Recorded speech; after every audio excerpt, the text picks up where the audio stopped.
All right. Welcome to episode 33 of the Jake Blanchard podcast. Our friends at Fellowship Brand just went ahead and sent me a brand new care package of beard oil. And this stuff is premium at every level. Go check it out for yourself. Go to fellowshipbrand.com, enter the code JBP at checkout, and get yourself some free shipping on your first order when you join the fellowship. Get your beard taken care of. I think that's the biggest message to start the podcast here. And I'm so excited. My guest today is Pam Christian. She has owned and operated several businesses in the course of her career, most notably in the real estate space, where she was the CEO of Pam Christian Group and was a top performing real estate agent. She shifted her focus and aligned with her lifelong purpose of serving others. And she has a private coaching and consulting company, Conscious Coaching, and also a fascinating podcast called The Juice. And she also does some motivational speaking. So I'm excited today to unpack her journey, her course to coaching, to working with others, healing trauma, spending time helping people get their lives together and on the right path. Pam, thanks for joining me today. Thank you so much for having me. I am excited to be here. All right. So where are you joining me from? I'm from the New York area. How about you? I'm out here in Boise, Idaho. Oh, okay. So we are far from each other. We definitely are. Yeah. But just in physical distance and spirit, we're really close. Yeah, I think we're kindred spirits here. We definitely. I have recently, within the last year or so, invested a lot more time into coaching as well, and I'm finding myself getting just as much out of it as what I put into it with folks. So why did you get into coaching? Like what was that? What was that draw? So, I don't know that it was so much of a draw. It's a little bit of a not complicated, long story, but I'll try to make it as short as possible. Yes, I was busy checking boxes that I was told would drive me towards the life that I wanted to lead. So whatever those things were that society tells us, if you do that, if you do this, if you're on this track, you're going to get this. And so I was realizing it takes me a little while to learn my lessons. Not so long anymore, because I've had to learn them over and over again, that I kind of am onto it now. But for a while, it took me a long time. And I loved my real estate career for a really, really, really long time. But there was a time that I just wasn't feeling fulfilled anymore. But it was complicated because I was still at the top of my game. So you don't usually want to leave when it's lucrative and you're doing well and everything's working out for you. So I kind of fought my inner demons and battles through that and decided to pause and kind of redirect and see where it took me. And I used to be a teacher, and in real estate, I coached and I taught classes. And so I kind of decided to package up my real estate business and sell it and take some time off. And during that time off, I got calls from people to coach them. And it evolved from business coaching, which I still do, into more of a personal coaching space. And so I kind of took, a certain amount of clients on. I was like taking some time off, so I wasn't going to take too many on. And as I was kind of exploring myself through meditation, walks in nature, all sorts of self-love habits to really get in tune with my soul and my authentic self so I could be in alignment, I realized what my life's purpose was. And it's not coaching, but coaching is a vessel for me to get there. So my life's purpose is to help heal humanity by motivating and inspiring others to live their very best lives. Oh, wow. And so in order to do that, you have a bunch of different vehicles. You could do it through coaching, motivational speaking, being on large platforms, writing a book. There are lots of options. And so it started with coaching. Now I am more doing motivational speaking actually, and in that direction than I am in the coaching direction, although I still coach. I'm very purposeful about that because I give a lot of energy in coaching and speaking and everything like that. Wrote a book. So it wasn't so much about the coaching per se. It was more about, this is, sort of my life's purpose, and what is the vessel or vehicle through which I'm going to express that. And I have a pretty robust Instagram account. And so I think this is important, some of the ways that I am able to serve or express what my mission and purpose is are not ways that I necessarily would want to find myself in. So I don't love being on videos. I'm not super public, but when you have a purpose and you have something that you want to convey and get across to the world, sometimes you have to do it in ways that don't always match up with where you'd want to be, which is kind of private in my room, in my house, kind of not out there in the world, but there's something bigger. And so whether it's through coaching, it's through the speaking, it's through videos or anything else like that, it really doesn't matter, because that message is so strong and that voice is so big inside of me that I have to do whatever it takes to get that out. So, and you've clearly taken the time to sharpen the point on what your purpose is. And I feel like so many people are walking around life, maybe adjacent to it, but maybe not really truly understanding that. What was that process like for you to not just develop and understand what your purpose was, but to believe in it and to drive down that path? So it wasn't ever about, let me figure out what my life's purpose was. Because I actually would say my life's purpose is what I've been born to do, which is be a mom. So I should clarify that. That's my first life's purpose. Since I was a little kid, people would say, what do you want to do? It was always be a mom. So my kids are the most amazing thing in my life. And that is my number one purpose. Nothing else comes close to that. This is my second mission. This is my mission. I got it. And I want to clarify that, but this mission isn't something that I strove, or the strove isn't even a word, but I don't know it if is now. Okay. If I strove, we're making it a word, Jake. It's a word. That I strove towards, it was more, it unfolded as I did the inner work. So it wasn't like, let me figure out. And I think people struggle with that because they're like, why can't I figure out what it is? And it's hard to figure it out or put a finger on it when you haven't kind of cleansed your own inner self. And going inwards is the most important thing that I could tell anyone to do in order not only to connect with their life purpose, but to connect with themselves. And when you start to connect with yourself, and when I say self, I mean our higher self. We're all connected to our lower self, the self that tells us why we can't do things, that inner critic, that saboteur, the drunk monkey that tells us why we're not worthy, why we're not deserving, why we should play small while everyone else gets to play big. And so we're all in touch with that self, but we have another self inside of ourself that was there when we were born. But other voices, our own inner voices, society and culture voices, ancestors' voices who passed on their information to our parents, who then passed it on to us, have gotten more space inside of us than our own inner voice. So now our inner voice is a whisper. And so we hear those other voices and their screams, and they're directing us in all different ways, and we're trying to follow them, but we're feeling out of resonance and we're not sure why, because we're like, we're listening, we're checking the boxes, it's not working. And then when you start to do the work, which I'll tell you in a second, of going inwards, you hear your voice. And your voice never guides you in the right direction. And I mean your voice, your inner voice, your intuition, your gut, not those loud voices. And when you're feeling in alignment, that's when you know it's your inner voice. Because people always say, well, how do I know? If things are feeling smooth, they're rolling along, your frequency is high, vibrating at a high level, that's when you know you've connected. And from that, your purpose will emerge. But it's the work of going inside. And there's some great, great aspects of that work that are amazing, beautiful. And then there's painful parts. So the healing that everyone talks about, and the buzzword healing these days, which is so important, that's not pretty. That's really going through the wounds and unpeeling them and going deep and dark and shadow and crying and hurting and letting yourself sit in the pain and reparenting that inner child and reparenting yourself and loving yourself and giving yourself compassion and hugging the little girl or boy that you were.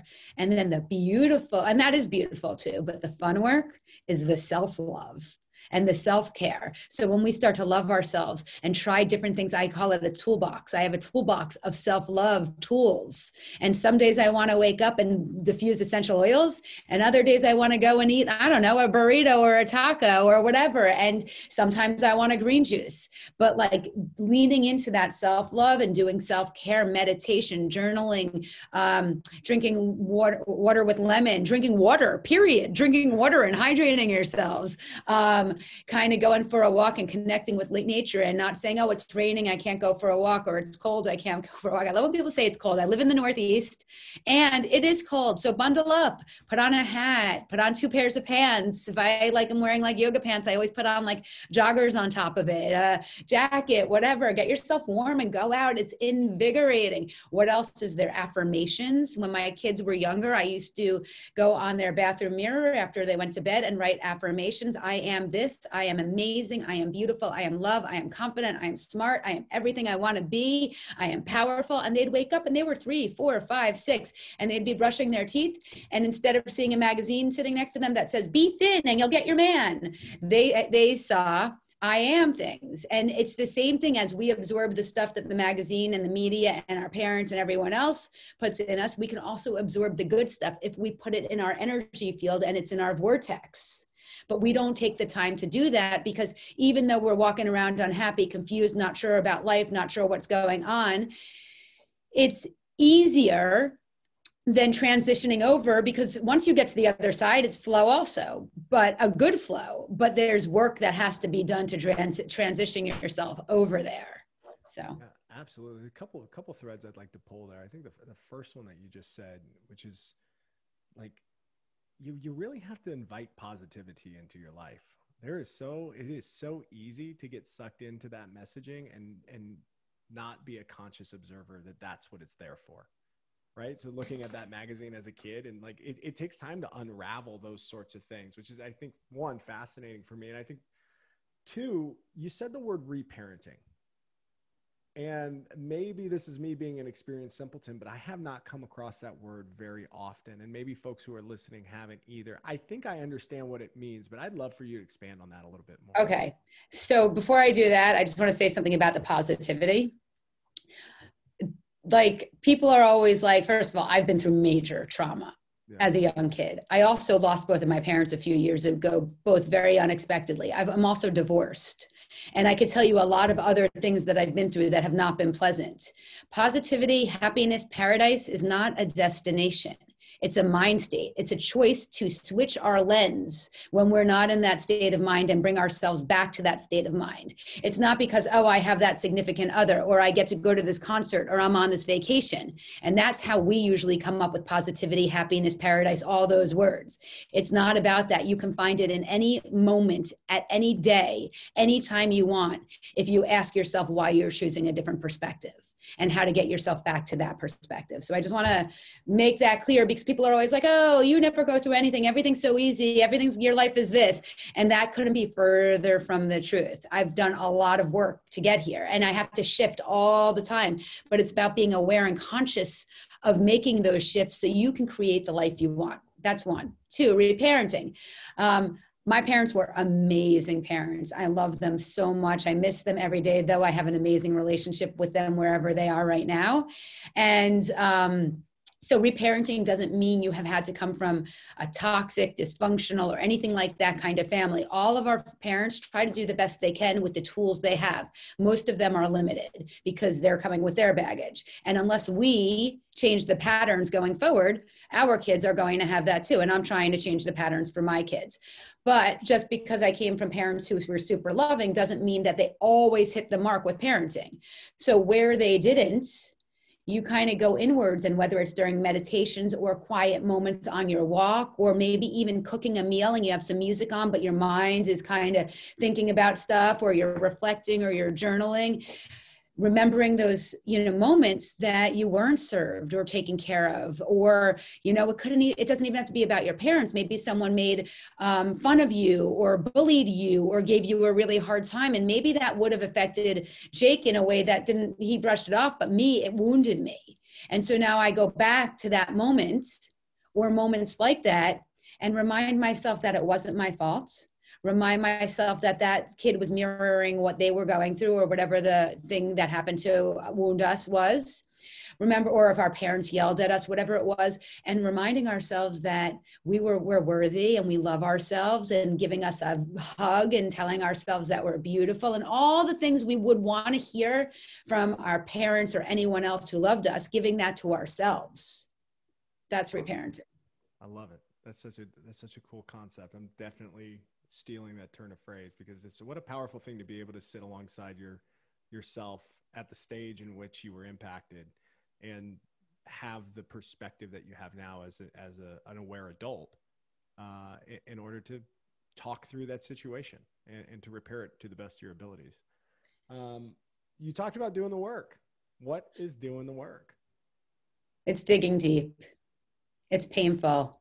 It's experiencing trauma over and over again, because what happens is, I'm going to say trauma, but it could be adversity, challenges, obstacles. Everyone experiences things through their own lens, like I said. And so, I don't want to say what I experienced for someone. Well, I think someone else would have, most people would, find it pretty challenging, but it doesn't matter what the thing is. It matters what your experience with it was. So what the work is going back there. But the thing is, that one thing was bad and painful. But what we do is, instead of dealing with it in the moment, we put walls up. So now we have these like hard shells. I'm like really into crystals. So I almost call them like crystals, but not the crystals that are good for us. It's crystallized and rocks that we build up every time we're wounded, and no one can penetrate. So we're not vulnerable. We don't put ourselves out there. We don't take risks. We don't really open ourselves up completely, because we're building layers of protection around our heart or wherever the wound is. So rather than dealing with the wound when it happens and kind of getting through it, instead we try to protect ourselves and guard ourselves. And then when we want to deal with it and go inwards, we have to go through layers, and it makes it much more difficult. And when you go through those layers and you finally get to that first wound that happened when you were 5, 6, 7, 8, 9, 10, 11, 12, 13, it doesn't matter what age, it's like, wow, I just did all this work. And the work is looking at the stuff. It's asking yourself expansive, powerful questions like, what's possible here? Like, let's say you went through something and you said to yourself, you beat yourself up over it. Would it be possible to look at this differently? And also, would it be possible to create a different outcome for myself right now, even though the outcome that I have created until now is this outcome? And then it's also the reparenting. It's also meeting yourself where you are and being super honest with yourself. So for a long time, I was really defensive. I had so many self-sabotaging behaviors, and I had behaviors that sabotaged others. And I didn't care, because I didn't like myself. So it wasn't easy for me to go out there and be happy for other people and spill over my love the way I can today, because I wasn't good with myself. And so I really had to look at myself and say to myself, what am I doing that isn't not only serving me, but serving others? What am I doing to keep myself down? Why am I hating on myself so much? If my best friend came up to me and told me this is what they had been through, what would I say? And I'd say, hey, go easy on yourself. None of this was your fault. And everything that came from it was a reaction to the things that happened to you. Take it easy, be kind, show up differently now, but don't hurt yourself so much. And so that's the work that we have to do for ourselves. We have to be our own best friend. I just did a video on Instagram about this. We have to hang out with our own soul. Not our own personality, not our own physical flesh and all of that, but our own soul, and reconnect with it. And our soul will forgive us for everything. It'll help us lick our wounds. It will also tell us when we're off and when we shouldn't be acting certain ways, and when we're doing things that are self-destructive or destructive to others. But it's the journaling, it's the self-care, it's the self-love, it's the nights that you choose to stay in instead of going out with all your friends, obviously not during COVID, and really, don't turn on the TV, but like burn some sage or some incense and just kind of do things around the house so that you can hear your thoughts. Because we're so busying ourselves so that we don't have to hear the true thoughts. And it's letting go of the ego, because the ego fights the soul, and the ego and soul are always butting heads, because the soul is so good. It's like the devil and the angel sitting on our shoulders. And so it's really battling. I mean, I'm not going to say I have no ego. We all have an ego, and an ego is okay in certain places, but all I want to do is love, love, love, because I've healed. And so doing that work while it's, so, I mean, I had nights in fetal position. I had times where I'd call my best friends and I don't know what to do. This is the most painful thing I've ever been through. I don't think I can get through it. But then getting to the other side, I think you can see it's magic, because the truth is we're all miracles disguised as something else. And we just need to undress ourselves and come back to that miraculous nature we were when we were babies. I mean, I have 3 kids. I have 2 that are twins. They were born just days after September 11th. And my former spouse was in the trenches. And when they were born, the love that was poured into them, they were miracles, and they still are miracles, but we forget that we're miracles because of all the stuff that we build up inside of ourselves. Get back to, and by the way, we're not just miracles. This podcast happening right now with me and you is a miracle. Every moment of our lives are miracles. We just don't see them because we're jaded and we've changed our lens and it's all blurry, and we got to clean our glasses.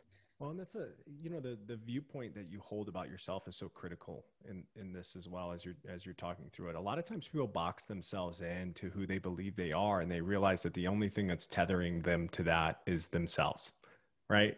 Because they could wake up any day, and if they had the right tools and some of the things that you're talking about, you have to go through the process, you have to do the work, but it becomes easier and easier to stop identifying with what belief you had and then start going down the path aspirationally of who you want to be, and enjoy and embrace that journey and find the beauty in life. Yeah, I was going to just say a few things. First of all, thoughts are things, but that doesn't mean they're real and they're true. And so we have to be aware enough to notice our thoughts and say, again, are they serving us, and challenge them. If they don't fit with who you are today, we've like you said, adopted belief systems, but most of our belief systems are outdated. We are not who we were taught to be. So check in with your belief system and see if it still resonates with you. And if it does, cool, keep it. But if it doesn't, you can throw it out and adopt a new belief system. And anytime you have a thought that runs through your mind, is that a true thought? Is it accurate? Do I believe that about myself, or is it just on a soundtrack on repeat? And by the way, one thing that I forgot that was a tool is also binaural beats are amazing. You can put them in your ears before you go to bed, and they kind of lull you to sleep, and they work subconsciously. And if you want all of these changes to appear in your physical reality, you have to see it in the subconscious and believe it first. And that's what manifestation is about. People are always like, manifestation isn't real, it doesn't happen, because people aren't patient enough, because the physical reality appearance of it is the reward. That's the final step. But first, we have to believe it. Our thoughts have to vibrate it. They have to match what we're asking the universe to bring us. We co-create. So if we're thinking negatively, but we're saying out loud, I want something positive, you're not going to get that positive thing because you're not a vibrational match for it. So you have to do a lot of the work inside first before you can manifest. And manifest is a very real thing. I love it. So manifestation, you manifested a book. I did. What was the process of taking your experiences and taking your mindset and all of these types of things, and then putting that to paper and sharing it with the world in a really structured way? And maybe expand a little bit more about what your book is about. Sure. Okay. So I did not intend to write a book, which is the most beautiful thing about this. I love it. I'm kind of at the point where my life is unfolding in front of me, and I am in the audience watching it. And it is so cool. I'm no longer the actor in the play. I'm actually watching my life and surrendering to what the universe is bringing me. And it's the most beautiful experience. If you could loosen the grip and let go a little bit and say, to yourself, okay, well, I have this way I want it to happen, but maybe I can still get the same outcome, but kind of be okay with letting it go and letting it happen the way it's meant to happen, with the good and the bad. It's going to feel so much better. So I wasn't planning on this. As I mentioned, both my parents passed away. My dad went into a hospital unexpectedly at 3 a.m. and never came out. And we just had a few weeks. And then my mom, there was no notice. She just passed away. And so It was within 12 months of each other. And my mom was the day before my birthday. And it was just really a lot to process. So I started writing. And not only did I start writing just about how I was feeling, I started going back to times in my life and my childhood, because I really wanted to unpack some things, because I didn't want to be stuck in the space of mourning, which I was already stuck in for a year after my dad and then a year after my mom, and I knew something needed to change. So I started writing, and then I asked a good friend of mine if I could read it to her. And I'm pretty, despite the fact that I seem really out there, I'm pretty private. So I don't really do this with people. And I was surprised at myself for asking her, and she held space for me. And when she was done, we were done, and it wasn't in its full form at all. She said, "You need to make this into a book. This is incredible, and you're going to really touch people." So at this point, it was just sort of like a narrative and kind of motions and stuff like that. And I started thinking, what do I want to do? What kind of impact do I want to have? And some of the stuff that I'm not going to go into that I had been through is really powerful. And I think if other people can hear about it and then see that you can get to the other side, it will be really valuable for them. So the book is basically a memoir. And at the end of each chapter, I kind of connect to something that I feel like I got out of that chapter in my life. So let's say it's tapping into your intuition or your inner voice. So after the chapter, there'll be a little bit about your inner voice or your intuition. And then after that, there are tips, tools, and takeaways to start kind of getting connected with learning how to tap into your inner voice or your intuition or do a gut check. And each chapter has something like that. So there's gratitude, there's forgiveness, there's self-love, all sorts of things with a little bit about it, and then tips and tools and takeaways. And they're all really practical. So you don't have to have gone through what I went through to be able to use the tips, tools, and takeaways. I love it. Absolutely. And the title of that book again? It's called I Hope You're Having a Great Day. I know I am. I love that. That is an awesome title. So and as you're just talking here again, I mean, you keep talking about the time with yourself, and I can't help to reflect on how important this is. And I think maybe this is kind of the underpinning of maybe this conversation, and something that your expertise, maybe we can expand on a little bit more, because we're in an interesting time where COVID is a very interesting time. People have had a lot of time with themselves. And what I'm finding in conversations I have with people, and I don't know if this is your experience as well, when people have extra time, they tend to waste it. Like, so when you have extra time with yourself, instead of doing the work, like you mentioned earlier, on yourself, saying, okay, I can't go anywhere, I might as well just work on me right now. Maybe it's a perspective that you don't hold, or something that you realize that you need to be doing, or, those kinds of things. What are you seeing right now with COVID and people's relationships with themselves, either like changing or being different, or, maybe not taking the time to work on themselves? I mean, I think that we have to be mindful of the fact that everyone's at different places in their journey. So what might not look like working on themselves to me or you might actually be working on themselves to them and where they are. And I think it's really important. Like for me, love, and I'm not just talking about romantic love, is all about motivating and inspiring the person you're loving on to be the best version of themselves. So that means accepting them where they are and holding space for them. And I know it sounds like I'm not answering the question, but I'm getting to it. Yeah. And so each person that I talk to about where they're at, I can find something that they're doing to work on themselves. Is it always what I would want for them? No, but it's not my agenda that matters. And so, it's more about seeing where they are and finding that thing they're working on, and naming it for them, because they might say they're not working on something, and then you hear what they've done for the day, and you're like, wait, isn't that kind of like doing a little bit of the work? So that's one thing. I think a lot of people don't know how to communicate the work they're doing. So they think they're not meditating, so they must not be doing the work. They're not listening to certain kind of music. They're not listening to podcasts. They're not reading certain kind of books. All the tips and tools that Anthony Robbins, Grant Cardone, spiritual leaders, me, you talk about. And so they don't think they're doing the work. So I think people are doing the work. They don't know that they are. That's one. For the people who aren't, I think it's mostly because they don't have the tools, they don't have the resources, they don't even know what the work is or what it means. And for other people who don't, I think they're really afraid of what that looks like. And it's important to have someone by your side when you're doing the work. And that doesn't mean with you every day or your best friend, but like I always tell people, like on my Instagram, DM me if you're struggling while doing the work. I always respond within 72 hours. And I know that's not always, people want a response right away, but you'll always find a friend in me, and I'll always be there for you no matter what. Unless, of course, you send me inappropriate stuff, which sometimes happens.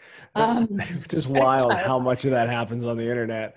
Oh my gosh, it's like weird, but whatever. They're leaking out their stuff, and that's okay too. But so I guess my answer would be is the way my lens that I take is everyone's doing the work. And I know that wasn't really your question. You meant like more like, like in a physical way. Could they name it? Could they express it? Can they say it? And I think we're all on a journey. Mine started, at a very young age, 3 years old. So if you looked back and said from 3 to 19, is Pam doing the work? People would probably say no. But I was. It just was, I was coming from negative. So it didn't look like I was doing the work, but I was just bringing myself back to baseline. And then from there, it started to look, oh, wow, she's doing the work. So we're all on the journey of doing the work. It just looks different for each one of us. So back to your journey then. Sorry, I'm bouncing around a little bit. I'm just so fascinated here. You were in real estate for years, successful career. We touched on this a little bit earlier. But then preparing yourself to go down this path, I think is just a really interesting, you took your time off, you went inward. When did it turn on to say, hey, I believe in myself and what I'm doing for me in my life. I just feel so much better. I'm going to start sharing this with others. I'm going to start sharing my story. What was that light switch or the timing? There's no aha moment. It's still unfolding right now in front of my eyes. It's like every day is a new day. Every time I'm looking for an aha, Pam. I want an aha. I know there wasn't an aha. It's like I grew into it. Yeah. And I think we talk about aha moments all the time. We do. But I don't know that it has to be an aha moment. And people ask me in podcasts all the time, Jake, so you're not the only one, but I just don't have this one. I had this aha moment like that. I was so happy when I had my children. Yeah. But I see. So for me, I guess that's so hard for me to, not necessarily hard to relate with, but that wasn't my experience. I had an aha. I had I'm not doing the right thing. I need to stop what I'm doing immediately. And I need to pivot and I need to trust myself. And it was like building up and building up and building up that I knew something was incongruent. And then I just made a decision, and about, 18 months, 2 years ago, and I radically changed a lot of my operating system as a human. I chose to be, more outward, more happy, more positive, which is not what I was at the time. And so like that's why, I guess what I could say to you is that after my parents passed away, I decided that I was going to live life a little bit differently. Mm-hmm. I don't consider it an aha moment because it was all within me and I was living that way anyway. But I guess if there was one moment, I was just like, you know what, life's short. I'm not going to sweat the small stuff, but I had already decided to leave my career. It wasn't about any of that or making these big decisions and I'm also not impulsive. I kind of take my time, and I used to be super impulsive, but if you're like, please come up with something for this podcast for me. I'm begging. After my parents passed away. Yeah. Awesome. Well, I appreciate that as much as an aha moment can be pulled out of that. I tried. So then now you're doing motivational speaking. Now you're traveling around, and what's that been like, and what's coming up for you? What are you excited about that and into pouring into? You hate my answer. You're just going with it. So the motivational speaking, inspirational speaking, whatever is awesome. Obviously in COVID, it's different. So it's more Zoom platforms like that. Clubhouse is a big platform for me. If you are on Clubhouse, check it out. Check out my panels and my rooms. But before that, I loved it. I loved going places, speaking, touching people's lives, impacting, and what's coming, I have no idea. Your guess is as good as mine. I cannot wait to see. I am super excited, but I know it's all good. I love that. Hey, I got another question here around fear. I find fear a really interesting topic. Fear of change, fear of the unknown, fear of not having the right knowledge. I know when people are on their self-improvement journeys or their journeys through life, they have fear or maybe anxiety, the anticipation of future pain in some way, shape, or form. That's really hard to get over. In your experience, and for the folks listening, like what advice would you give if somebody's kind of suffering either in silence or outwardly with the fear to move forward and improve their life? Okay, so I have a few things, and I know a lot of my clients struggle with that. So one is look at your life thus far. And for me, I've been through the worst things you could be through. Maybe you haven't, but check the things that you've been through and see if the thing that you're thinking is going to be so fearful or paralyzing or whatever is worse than the things you've been through. Because if it's not, then what are you afraid of? You've already been through it. Like, to me, I'm fearless. There's nothing that could be worse than what I've gone through in my life. So I feel almost lucky for that in a weird way. But for someone else, if they haven't had that kind of an experience, baby steps, bite-sized pieces, break it down into the smallest pieces and take one foot and put it in front of the other. So like if you want to change your career and you're afraid to take that risk to go forward and you have imposter syndrome or you're afraid of like losing your security or anything like that, just start Googling what you want to go do. Then start getting books on it. Then listen to podcasts. Then envision and visualize yourself in that role. And then follow people on Instagram or Clubhouse or podcasts of people who are already doing what you want to do. Then start speaking about that stuff, but you don't have to be in the career path. And I'm just making up career path of that. You don't have to be doing it for money or making a living off of it, but just start speaking it with the people around you and get comfortable with it. And it'll start to become your vocabulary. It'll start to become part of who you are. And you can take out the, what's the word? The charge of it going from here all the way to here. And instead you're just going from here to here. And also you get to enjoy it more because you're learning, you're talking about it, but the pressure isn't on you for it to be this big thing, personally, professionally, whether it's getting married, having a kid, getting divorced, or getting a new career, or just saying, you know what? I'm going to love myself today. I'm sick of not liking myself. And what would that look like? People are just as afraid of being successful as they are a failure. And so when you break things down into just what's the one step, what's one thing I can do today? Is it drinking water? Is it learning something about this? Is it calling a friend and saying, hey, I'm really interested in this and I'd like to tell you a little bit more about it. Just do that one thing. And then you'll slowly be there before you know it. I love it.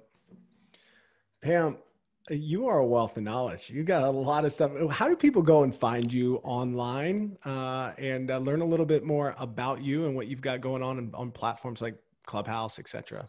I think the best place to find me is at Pam Christian with 2 N's at the end. That's on Instagram. That's my biggest platform right now. Or you can visit my website, thepamchristiangroup.com, and check that out. And if you send me a DM, like I said, I will respond within 72 hours. And I'd love to hear from you. Pam, thank you for being positive. Thank you for being energetic. Thank you for sharing your wisdom with the folks on this podcast as well. So many gold nuggets that you've left behind for us here. And I can't thank you enough. Thanks for holding space for this. And thanks for having this amazing podcast. And one other place, the Juice podcast, check mine out. But seriously, Jake, absolutely. If you want to talk about the Juice too, what is the format of that podcast? Okay. So basically, well, when there wasn't COVID, I'd sit down with people, personally, and we'd each drink a green juice because actually I'm on day 7 of my 10-day juice cleanse right now. I love it. And we each sit down with a juice and we would just talk. It's like coffee talk, but juice talk. And it's a play on words, the juice and juice. You get it? Yeah. And really, I would take interesting, inspiring, and unique individuals or cutting edge business owners and learn their story. Most people have been through something. Anything. And it doesn't matter how bad it was, but there's been that moment that they've had to get through to bring them to the other side. So I talk to people about what that was and how they got to the other side so that people like my viewers, my followers, and just anyone who's listening can see that it's totally within reach for them. If you looked at who I was back in the day, you would never say, oh, she's going to go do this. You would say she's not going to be able to make it much. And if you're feeling that way about yourself, this is what I'm here for, because if I can, you can. Absolutely. Thanks for going back and sharing that podcast. The juice. I love it. I love it. Do you send juice to your guests? Do you do it on Zoom at all? Yes. Yes. Yes. It's so awesome. Yeah. All right, Pam. Well, hey, again, thank you for spending some time with me today, and looking forward to the next time we chat. Absolutely. Thank you so much. And if I could do anything for you, don't hesitate to reach out.